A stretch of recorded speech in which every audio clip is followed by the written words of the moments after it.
So I'm super excited to get to introduce you all to him. He is a wonderful man that I've gotten to know through some work at the Association of Zoos and Aquariums. He's a research scientist and an international community-based conservationist who focuses on the human dimensions of conservation. I think that's such a key point. He is the Director of Conservation Engagement and Learning at the Living Desert Zoo in Palm Springs. He is the president and founder of Helping Rhinos USA, which is the American branch of the conservation organization Helping Rhinos, which does a ton of incredible work helping fundraise for rhino conservation and work with local communities in rhino conservation. He's also the program leader of the Vaquita Safe program, which is an AZA program for the most endangered marine mammal on the planet, and one that I'm excited that I get to work with him on sometimes. And then one thing I wanted to point out about him, he's got this crazy long list of accomplishments that he should be very proud of. But one recent one is that he guided the Living Desert to become a member of the IUCN, which only 9 zoos and aquariums in AZA have ever done. And that's a really big statement about the level of conservation work that he is doing, that his team is doing, and the impact that they're having on this whole planet and on conservation as a whole. So I am so thrilled that he's here with us at the Dallas Zoo, virtually, to get to share with you guys. And I'm gonna turn it over to him and not waste any more time, but please welcome, through your virtual applause, Dr. James Danoff-Burg. Hey, a virtual applause to you too, Chris, for a great introduction. Thank you. That was really wonderful. Chris is an amazing guy. You all are very lucky to have him there at the Dallas Zoo. When he was at Aquarium of the Pacific, he and I worked quite a bit on the vaquita conservation, which I was holding up earlier, and including, to our knowledge, the first ever fundraiser that benefited any kind of wildlife that involved tattoos. So we did this amazing tattoo fundraiser that Chris and his colleague organized at the Outer Limits Tattoo, the oldest tattoo parlor in North America. It was amazing. We raised almost $7 grand in a night. It was fantastic. Anyway, a great example of community-based conservation. So as Chris said, I'm the Director of Conservation Engagement and Learning.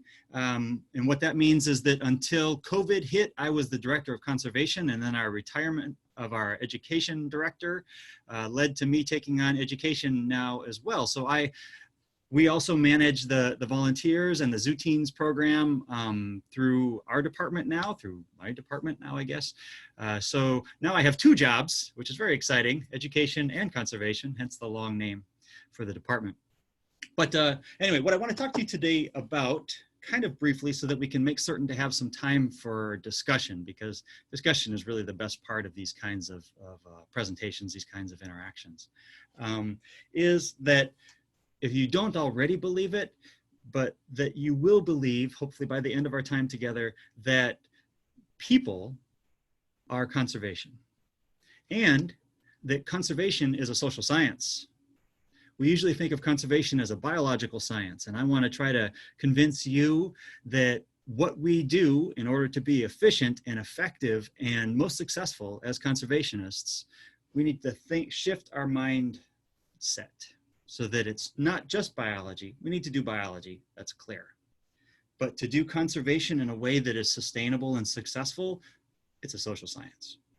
So that's my goal, not a small goal, for a half hour. So I'm going to share a presentation that I have put together here for us today. And let me make this full screen so it'll look a little better. And what I'm going to get to is how, in order to change conservation, to make it involve, if not focus on, social science, that there are ways that we can do that and help build that set of skills among our collaborators all over the world. Because conservation all over the world is very often conservation biology. So we need to shift that thinking internationally, as well as among ourselves and across our country. So I do these workshops that I've created as of 2 years ago, and I've done them in 6 countries around the world and stay in touch with people. I'm doing one actually right now in Botswana online. It's an 11-week workshop. And I'll tell you a bit about those in a moment. But I hope to pitch these workshops as an example for something that could be done to help further community-based conservation and putting conservation into the social sciences. All right, so first, a story. I work a lot in Botswana, South Africa, and Tanzania, and in Zimbabwe too. And those places have a lot of human-wildlife conflicts, especially between what people that we would call ranchers, what they call farmers, people who keep goats, sheep, and cattle, and wild predators. So I work with a couple organizations down there to help them do some efficacy, impact studies, evaluations, program designs, redescriptions, these kinds of things, with a focus on predators. And typically what we have done is trying to set aside areas around the world wherein predators and species as a whole could be most successful and safe. That works in many countries. It does not work in most countries because people often live off the land in a very fundamental way, not just growing their food, but harvesting it from the surrounding areas. And when you create a protected area, you cut off those resources from those people, which is a real problem. So these ranchers, or farmers as they call them, with their goats and sheep will take them out into the forests, sometimes into the protected areas on the savannas to graze their animals. And then they'll bring them back to their cattle posts, as they're called in many southern African countries, overnight. Often they'll have protections around them, what they call a boma, not always, or a kraal, but not always. And then almost inevitably, a predator will come and take one or two goats or sheep every few days or every few weeks or every few months. This is a massive loss. For people in these areas who live in this way, their bank are their animals. So they don't have money, right? They have goats, they have cattle, they have sheep. And these are how they maintain their wealth. So it would be akin to you having a bank account and someone coming in and drawing from it every couple of weeks, every couple of months, frequently. It's a real problem. So people who are living off the land, living with these in this way in Southern Africa, need to be able to make certain that their livelihood is not just reduced, but lost. And one of the ways that we can do that is work with them to come up with ways and strategies that would benefit them so that they don't view predators as being the reason why their livelihoods are diminishing and being lost. Because often what happens when a cheetah or an African wild dog or a lion or a leopard come into their kraal overnight or while the animals are out and kill one of their animals, the rancher or the farmer will go out and they'll do retribution killings, revenge killings against cheetahs, against African wild dogs. Oh my gosh, the revenge killing against wild dogs in Southern Africa is not only effective, but incredibly gruesome and vitriolic. Like they're punishing these dogs for possibly taking their animal. They don't know for certain. So we need to be able to work with those ranchers and farmers so that they can keep their livelihoods safe. And one of the organizations that I work with a lot called Wild Crew, which is in both Botswana and Zimbabwe, they build these permanent kraals in collaboration with the farmers. The farmers have to pay for the materials or devote the time to help build the kraal. And the kraal is basically just a fenced-in area. That's what a permanent kraal is, with very thick tree-sized posts that are around, buried into the ground. I actually built a couple of these with Wild Crew in November last year. So if we didn't know or have good relationships with our communities to know that this was really what was going on, and this is why these revenge killings, or why our cheetah populations were declining, or why our wild dog populations are declining, and we're just monitoring the biology of these species, we're not interacting with the communities, we would not know the solutions. So we need to be able to know how to interact with communities, to involve those communities to be a part of the solution and a part of creating the solution.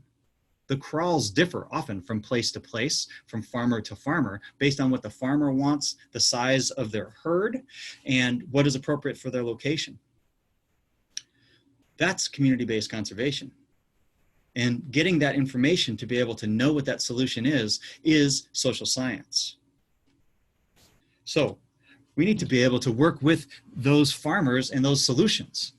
And here's another solution as well, that Cheetah Conservation Botswana, another group that we work with quite a bit, and also Cheetah Conservation Fund, if you know of them, in Namibia, do quite a bit, which are these cheetah dogs.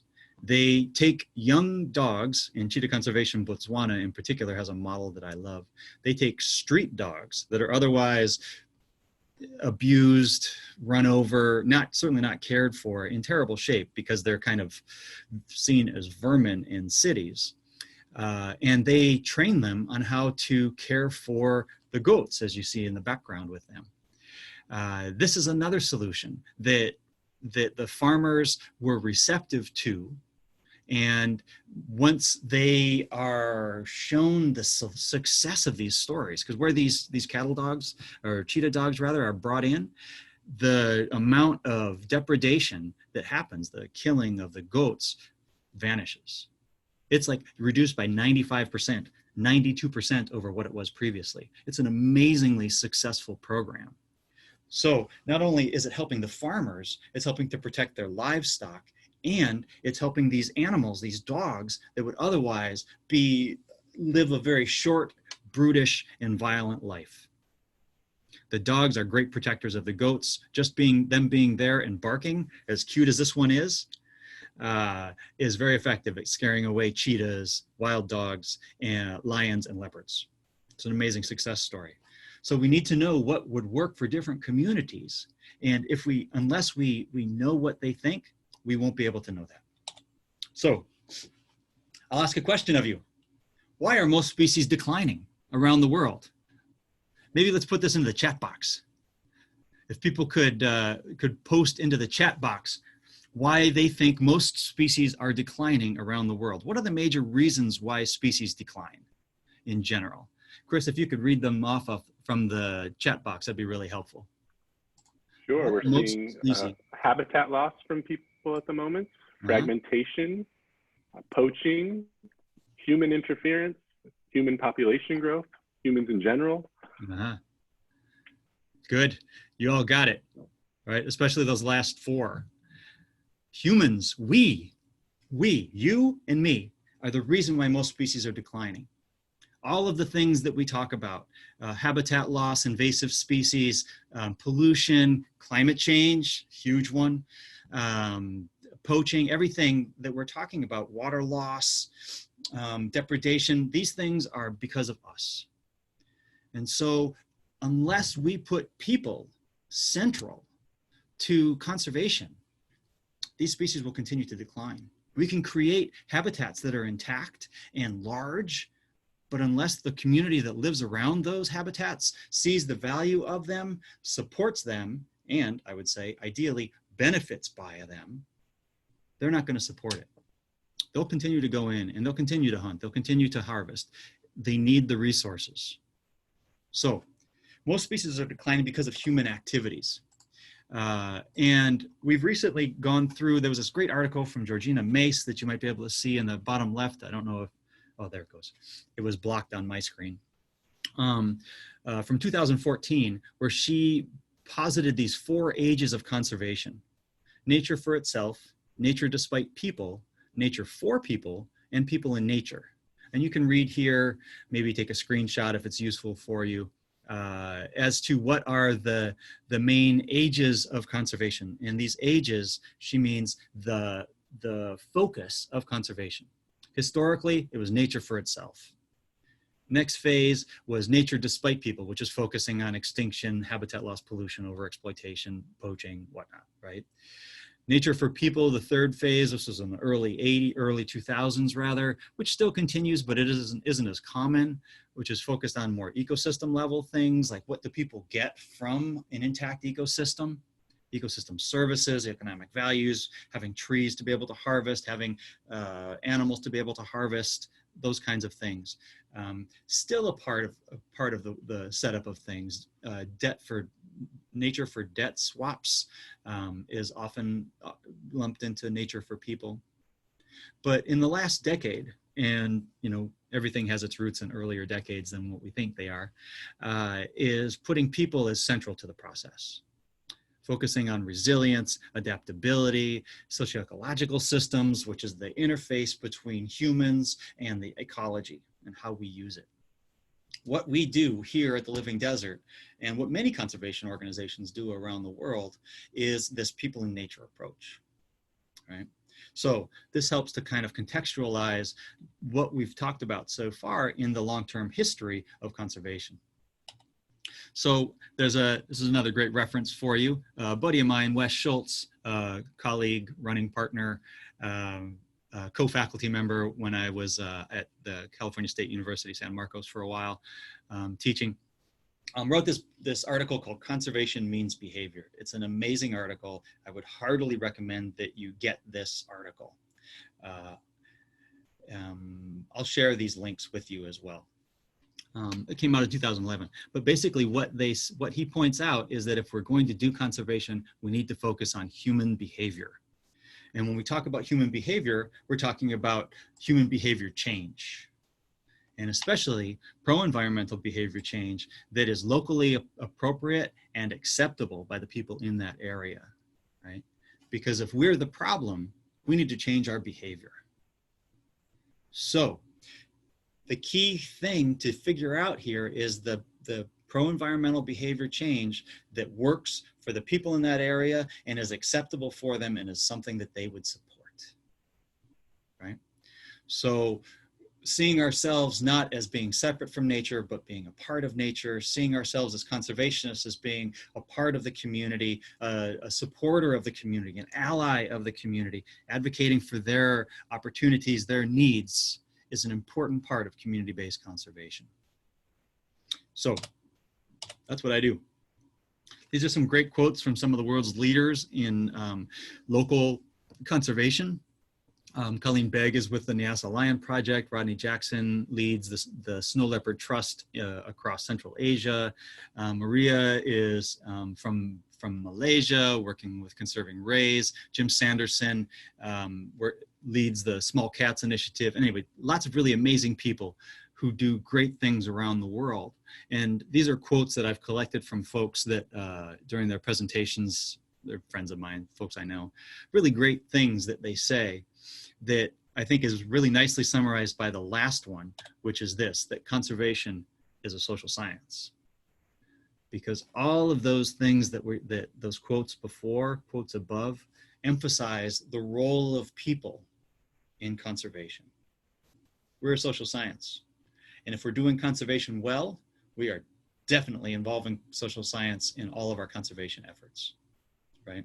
We could breed hundreds of Arabian oryx and release them back into central Chad, but unless we have worked with the local community so that they value having the oryx out there for whatever reason, maybe it's for the occasional harvest as the herd gets very large, maybe it's a cultural support, maybe it's whatever it is that's appropriate. Unless the local people change their behavior, we work with them so that the value is placed on the Arabian oryx, we're just releasing the animals back into the shooting gallery and they will not be there long. Right? This has often been the history of conservation, especially zoo-based conservation. A lot of what we do is breed animals and then we release them back out into the wild. And we need to reduce and remove the threats to those animals before they're released back out. Anyway, great set of quotes. There are lots of benefits to this. CBC, community-based conservation. It's become such an acronym, it's basically a word for me at this point. But community-based conservation values a lot of things. It puts a lot of value in a lot of different ways. To conservation, we're addressing the cause of the reasons why species are declining, not just the symptoms, right? Because people, we are the solution as well as the reason why species are declining. Solution to that decline. If we get the people on our side and if the program is tailored to them so that they're key members, co-equal collaborators of that conservation plan, that project, it will lead to sustainability because the local people will see the benefit and they will want to advocate for its conservation. Long-term sustainability of a project happens.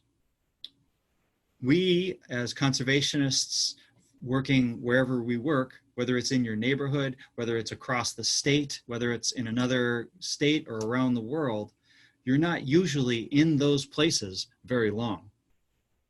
And by very long, I mean decades. Whereas if we work with the communities to identify solutions for their needs, as well as for the needs of conservation, they come together and make a better project that is sustainable, and thus of higher quality and more effective. Local people are not the enemy. People are not the problem. People are the solution. Or maybe they're both. But we need to emphasize that we are both, right? We are the solution as well as the problem. To the communities, they benefit from this approach as well. They can guide and have ownership of and direct the interventions, and therefore have greater support for the project. The best community-based conservation projects lead to jobs, income, alternative livelihoods that are more sustainable. These are the best ones. The best projects are where people benefit financially or materially in some way, that they can go in and harvest the grass that they need to thatch their houses from a savanna, for example. Make sense? Okay, so communities matter for conservation. And this is just one of my favorite photos of all time. It doesn't really tie into things. I just love these kids. This was a school group in South Africa that I worked with for a while. They were really fantastic in Limpopo province.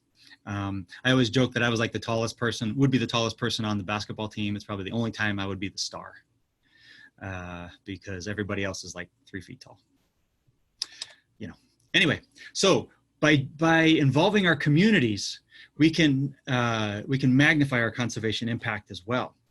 And this is where I'm getting into this social science training program that we have been, that I've developed over the last couple of years, that we at the Living Desert have been a lead on, but we've been collaborating with several other partners, including the Oregon Zoo, Kathayun Khalil. Chris will know Kathayun. She and I co-taught one of my classes down in Zimbabwe last year, which was amazing. And we're going to be co-teaching a class probably in Uganda online in the near future.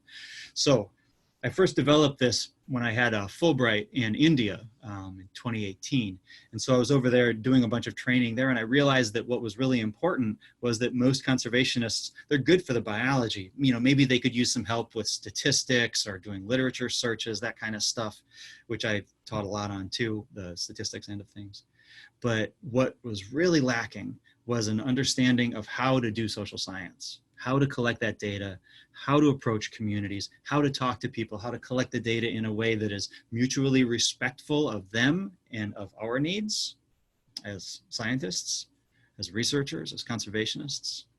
So I started this program with being in India for a long time. It was a great trip, wonderful time. Premiered it in Kenya and then Tanzania in May of last year. And then in November of last year, we did a course in Botswana and then another one in Zimbabwe. Each of these were separate groups of people, all tailored for the conservation focus and conservation interests of the people from those areas. And they were from often across the country. Kenya, I had people from north to south, east to west. Zimbabwe, we had people from all across Zimbabwe, but all across the Kazungulu, Zambezi, international conservation area. Anyway, something like that. It's focused on around Victoria Falls, but there's 5 countries there. We had people from all 5 countries in Zimbabwe. And then in Botswana, it was based at the Botswana Wildlife Training Institute for researchers from, again, across the country. The course that I'm doing right now in Botswana is training the trainers at that Botswana Wildlife Training Institute, BWTI. They are the people that train every single ranger that goes out to every single national park in Botswana. And so with that, we're able to help facilitate some changes across the entirety of that country, not just the participants in the workshop. That train the trainers thing is something I'm really excited about. We're going to be doing many more of these, especially since we've been developing an online version of this over the last 2 months.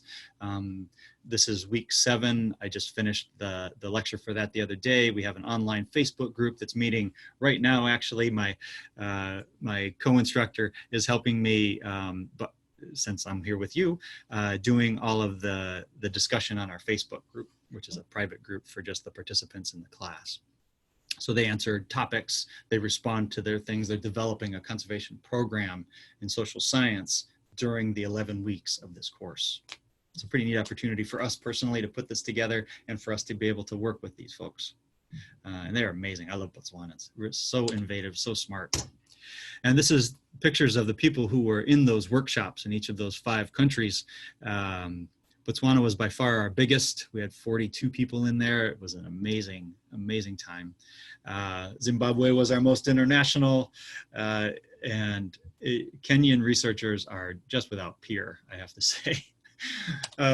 So the way that we've set this up, speaking of Kenya, is that we're trying to create, when people take the workshops, we require people to have multiple people from the same organization, whether they're a conservation organization like many of these organizations here, you see their logos in Kenya, or whether they're a governmental institution. The reason for this is that very often if we go to a workshop, if we go to a conference, we come back with all sorts of new ideas, right?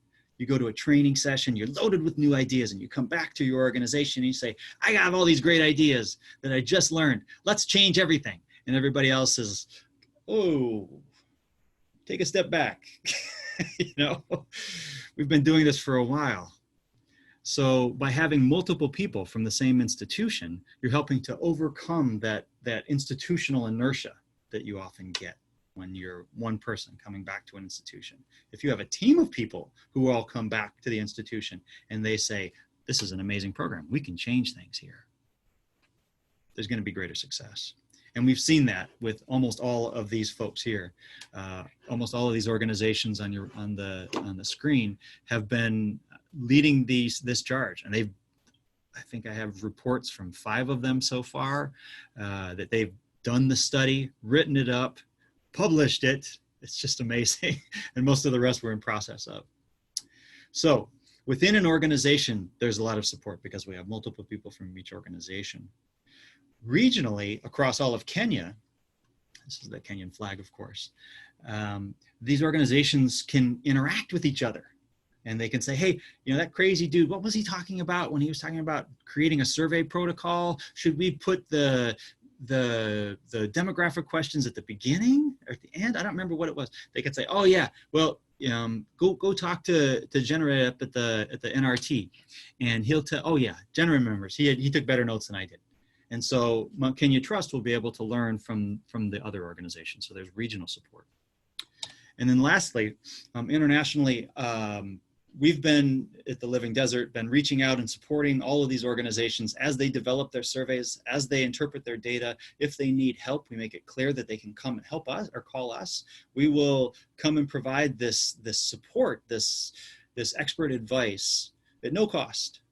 All of these are free. Every one of these workshops have been free. We've picked up the bill for all of these, all of our travel, all the food and whatnot. It's been a major focus of our conservation project, our conservation efforts. And I'm very grateful for our president and our board of directors to adopt this as one of our major conservation foci. So this 3-level of support networks within an organization, within a region, and internationally has been, I think, part of the reason why it's been as successful as it has. I've also been creating a network of other scientists, other researchers, social science researchers, who want to help conservation organizations develop, interpret, statistically analyze, develop conclusions from. And I have a list of 17 people who have already talked to me about wanting to be a part of this process. As this network grows, as the number of organizations going through these trainings grow, we expect a lot more people getting involved. So if any of you are social scientists or are interested in supporting social science research, let me know. It's great to have collaborators. Kathy Yoon, the woman that I was talking about doing the workshop in Zimbabwe, she is down here, if you can see my cursor, in the bottom in the front row. She's up at the Oregon Zoo. So we hope that with this series of support networks, that this training program will help people learn how to go out and actually do the research. So they'll know how to collect the data. They'll know how to write questions that are not double-barreled or have double negative meanings or are conflated or are not being asked in the right way, having the wrong people ask the questions. So we want to make certain that the data that they can get from these is the best designed it can be. And when we get that data in the best form, it is more likely that we will have the best information to be able to figure out and plan our conservation strategies. So these folks are now, almost all of them whom are conservation biologists, are now much more comfortable, if not proficient, depending upon their level of experience with it, in social science research. And that is a transformative thing. In Botswana, like I said, we had 42 people. We're continuing this online training program. Several of the people in this photo are in our online course.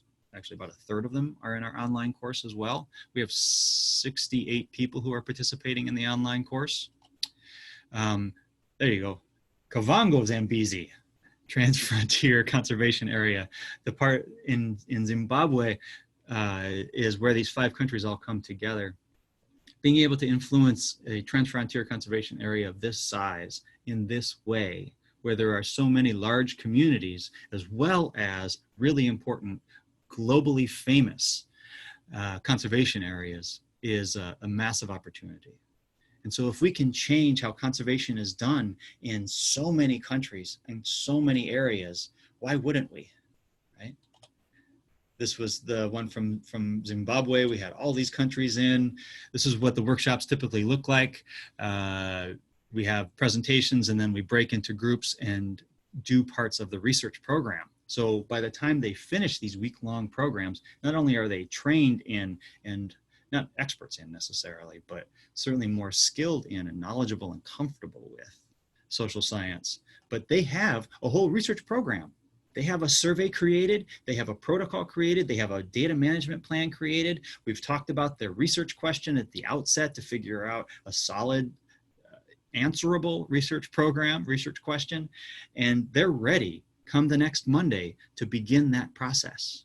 Begin implementing that survey. They have identified the communities, they've identified the participants, they've figured out their sampling plan, they know who's going to do it.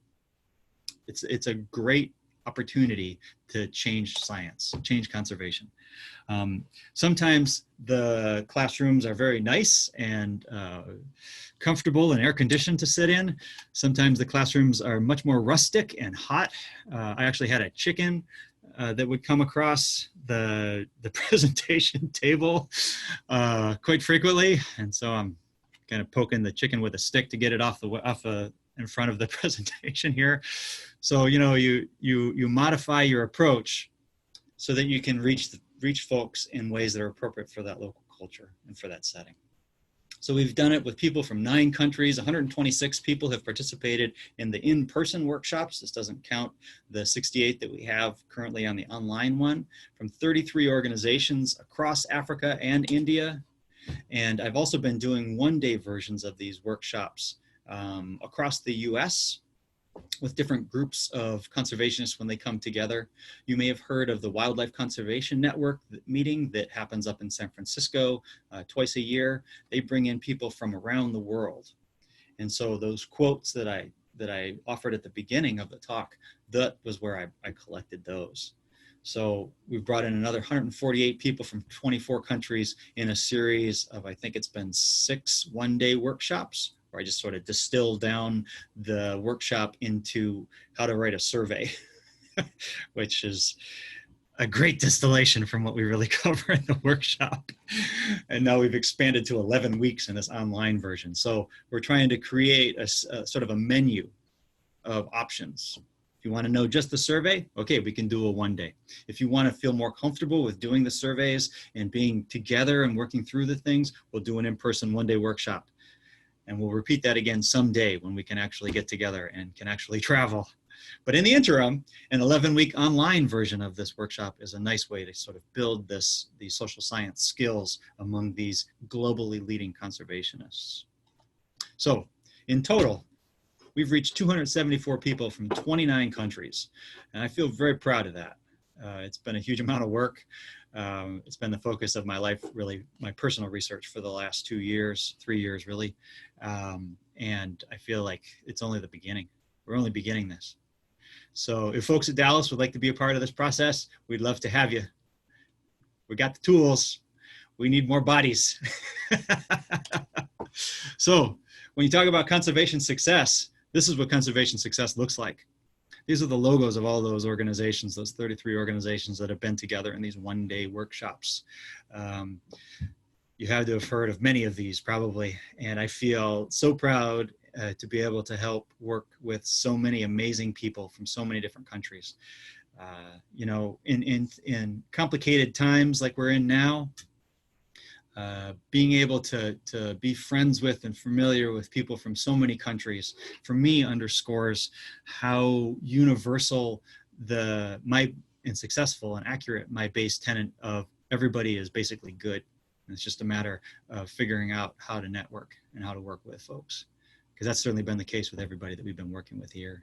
It's been amazing. We've had great impact. These are the evaluations afterwards. You can read what they mean, but anything close to 5 is perfect. Tanzania, they really didn't like the lack of meat in the food, so they were not very happy about the arrangements because our organizer was creating vegetarian food for everyone, and you know, anyway, so that's not always for everybody. I'm vegetarian myself. That wasn't my decision, that was theirs. But in terms of the content specific information for Zimbabwe and Botswana, you know, everything is very close to 5. I feel really happy. And especially when you spend, you know, 5 days, 8-hour days with people, you finish the class. And if it's not a really good class, I think, you know, most of us want to murder the instructor because you've been there for a week and they have been torturing you with this stuff. So I feel really, really excited and proud that people are as appreciative and as likely to implement, which is what implement means. Question 7 in Zimbabwe, question 8 in Botswana, 4.7 and 4.7 makes me very happy, because if they're going to continue this process, they need to be getting into that implementation. So people are hungry for this training. People who are working in the field, if you've ever done conservation work in the field, you know that people are core to your work, that people need to be a core part of your team. I mean, people from the local community need to be a core part of your team, because if you don't have local representation and local voice and local direction in what you're doing, you're gonna fail. They're just gonna fail. It's a guarantee. So, in the future, I want to continue to do this all over the place. And we're very excited about that. And, you know, it doesn't have to just be in international settings. You can do these things in your own backyard. And most people are supportive of conservation. And most people are supportive of many aspects of conservation in ways that we're not necessarily aware of. And my last parting thought, I wanted to share with you this website. I don't know if you can read the top of it, but this is from the Yale program on climate change communication.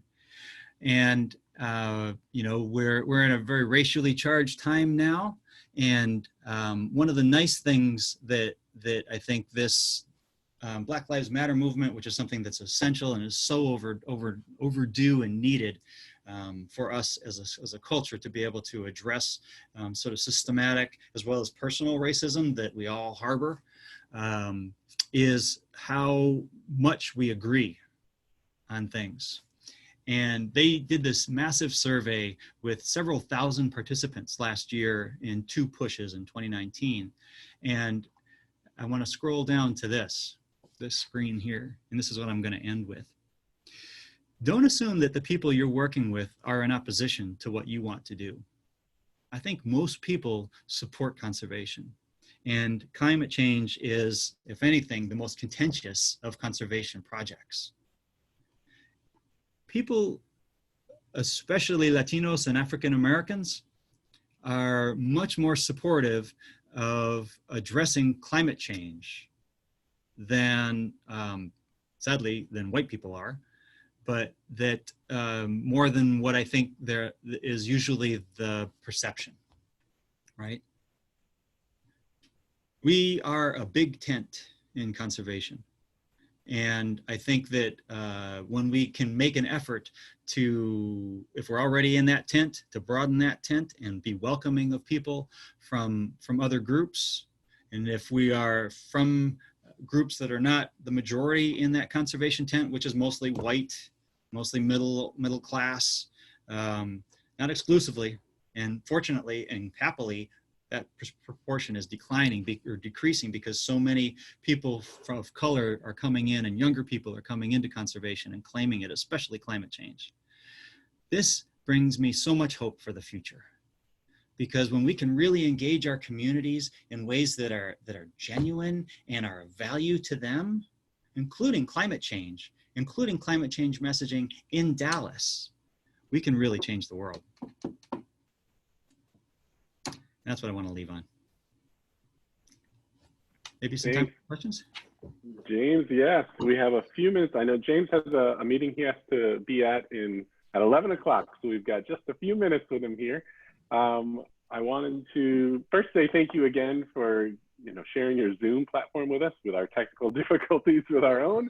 So thanks for doing that, and thanks for sharing today.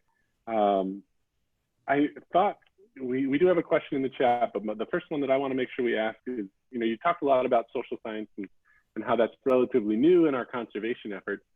What are some good resources for people who are still kind of understanding and learning about social science as a part of conservation? Where would you direct them to go to get a bit more understanding about how to conduct it and just how it's involved? Well, I can share with you the link, the playlist on YouTube that we use for the class. Oh, that'd be awesome. They are very long. I got to warn you. Because we're trying to take 40 hours of class and squeeze it into a video platform. Each of them are about an hour and a half or so, hour and 45 minutes. Oh, wow. I sadly have the record for the longest one of 2 hours and 20 minutes or something like that. But, wow. Congratulations. Yeah, there's a question mark there.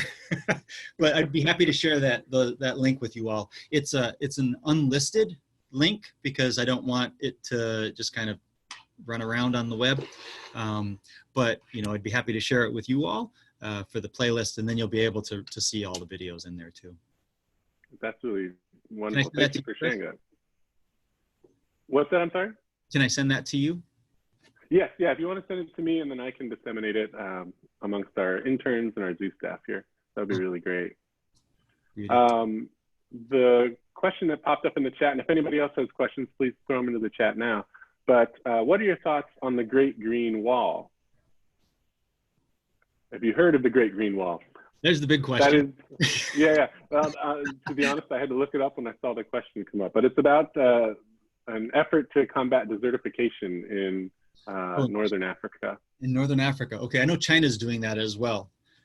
Planting a ton of trees in the western part of the country to try to reduce or slow desertification. It's important. And I think that much of the way the problems that people in rural parts of the world are facing is because of deforestation, cutting of trees. Even in savanna areas, cutting of acacias, cutting of the plants that are all over the place, the legumes that are everywhere. It's a real problem. And with more trees that are successful, of course, it requires more water, but when they're successful, it helps to moderate temperature locally, which is going to be super important for the hot areas of the world already. The hotter areas of the world are likely to become hotter under most climate change models. So more trees help to reduce that local temperature. And also it helps to reduce the reflection of sun back up into the environment and heat. And so therefore it helps to reduce climate change too, or global warming, I guess, as we would call it. Interesting. One more question. It'll be our last one since I know you got to go. Do you find it more difficult to see behavior change in urban or rural? Let me say that again. Do you find it more difficult to see behavior change in urban versus rural settings? That's a good question. We are a slow to change species, right? Changing our behavior is not easy. For any of you who have ever tried exercise programs, weight loss, eating healthy, carpooling,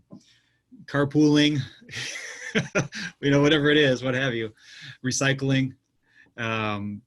Behavior change is a long and protracted process for all of us, no matter what the question is.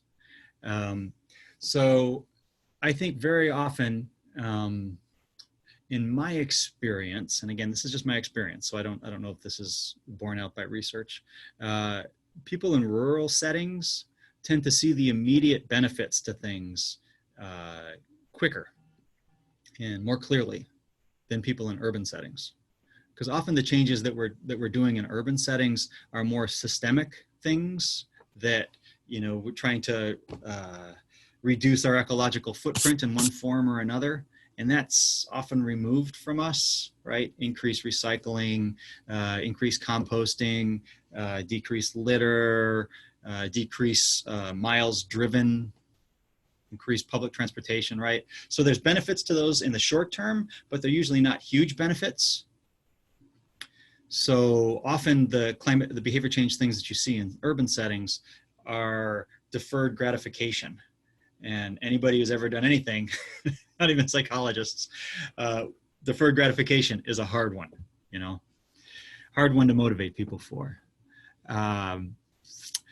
Whereas in rural settings, often what we're doing are things like the crawls, the permanent crawls to deal with the cheetah, for example, or the cheetah dogs, right? Often the rural issues are immediate that I've worked with anyway. They're immediate. In Southern California, we work a lot with off-roaders, motorcyclists and four-wheelers, OHV they call them in California, which is a term that I think is stupid. It should be ATV, Well, I took my Bolt off the road yesterday, so is it now an OHV? It has like 3 inches of clearance. Anyway, so all-terrain vehicles often run over desert tortoises. And so we're trying to reduce that impact by working with off-road vehicles. When you're riding a motorcycle, you hit a tortoise, killing that tortoise probably, and it's probably going to throw you off your bike. It's an immediate benefit. Slow down, stay on the trails, watch for tortoises, right? So it's a good question. I've not thought of it before. Thanks for that, Elizabeth. That's a difficult one. I'll have to think some more about that. I think you answered it well, though. Thank you. Well, I know you got to go, and I appreciate your time so very much. Thanks for sharing with us. I'll be in contact more because I want to talk more about your program, see how we can assist and support. And then once I get the information from Dr. Danoff-Burg, I'll help share it with those of you who are in attendance today. Thanks so much for being here. Have a great day. And then for those of you in attendance, we will have our next one at noon, and we'll send some more information out about how we're going to log on to that. I'm not sure what the answer is going to be quite yet, but Mei-Ling will follow up with you. Thanks, everybody. Awesome. Thanks, everybody. Nice talking to you. Take care. Bye, James. Bye-bye, buddy. See you soon.